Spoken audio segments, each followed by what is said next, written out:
How to loop a video on Instagram story. Hello everyone, welcome to this channel. I'm Emily and I'm here to help you out today.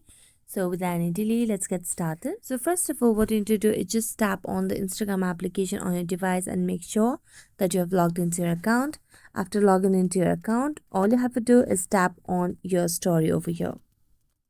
As you do that, you'll be able to tap on camera and create your story. Now, in order to create a loop video on Instagram story, what you can simply do is you can see different menus over here at the left of the screen. So here you can see the boomerang option. Tap on boomerang, which is the infinite sign, and then click a post over here.